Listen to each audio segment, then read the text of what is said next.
you told your friend you're not okay? And tell me what's wrong and why you never said you felt that way.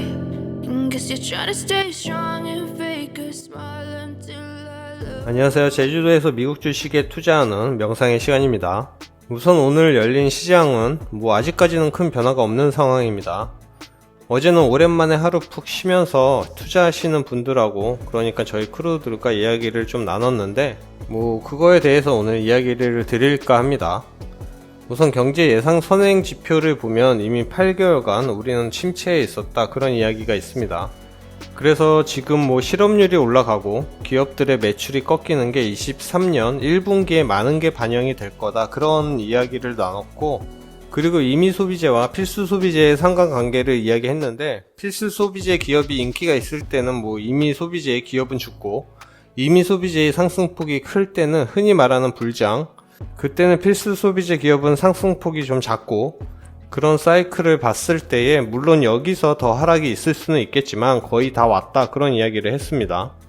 근데 XLY는 임의 소비재 ETF지만 아마존하고 테슬라의 비중이 좀 높아서 꼭 그렇게 볼 수는 없고, XLK를 보는 게 더 정확하지 않을까, 그런 이야기도 했는데, 그렇게 봐도 거의 이런 결과가 나올 겁니다. 또 제조업 공급업체 배송 기간이 엄청나게 짧아졌다. 그만큼 주문이 없는 거죠. 전에는 공급업체가 원자재를 구하기도 쉽지 않았고, 원자재의 배송 기간도 길고 가격도 엄청나게 상승을 했었는데, 공급업체가 원자재를 구입해서 대기업에 납품하는데 컨테이너와 선박이 없어서 오래 걸렸잖아요. 그런데 지금은 완전 널널하다. 이런 여러가지 이유로 상품들의 가격은 더 상승하지 않을 거다, 그런 이야기도 했고, 전에 제가 말씀드렸고 이제는 많은 분들이 말씀을 하시는데, 금리의 피봇이 나오면 그때 주식은 하락을 했다, 경기 침체죠. 지금 하락을 한 건 하락이 아니다. 보면 내년 말 정도까지 유지를 하다가 피봇이 나올 확률이 크죠. 그럼 그때 큰 하락이 올 거다. 전제 조건은 경기 침체가 발생해야죠. 항상 그랬던 건 아니고, 보시면 폴 볼커 이후에 금리는 계속 하향을 그렸는데 주식은 꾸준히 상승을 했었습니다. 지금도 보면 금리를 올리면 바로 하락을 했죠.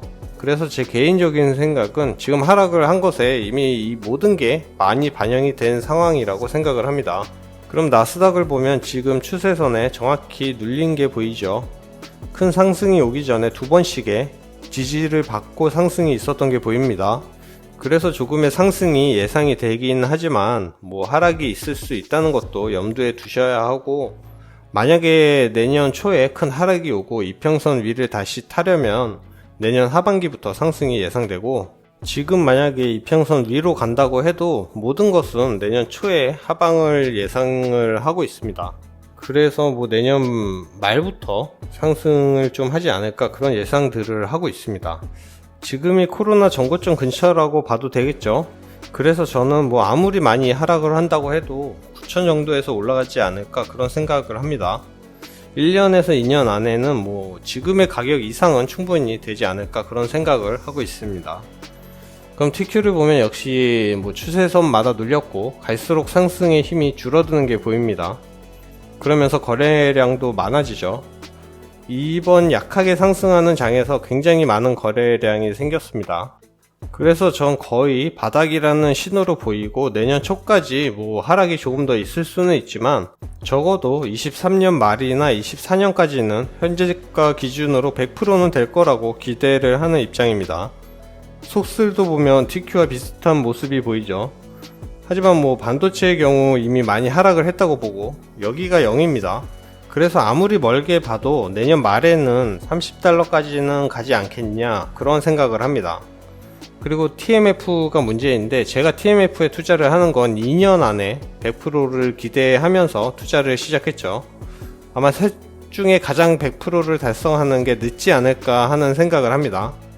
하지만 경기 침체가 온다면 TQ나 속슬보다 먼저 올라갈 거고, 그렇다면 가장 먼저 제가 원하는 수익률에 들어가게 되겠죠.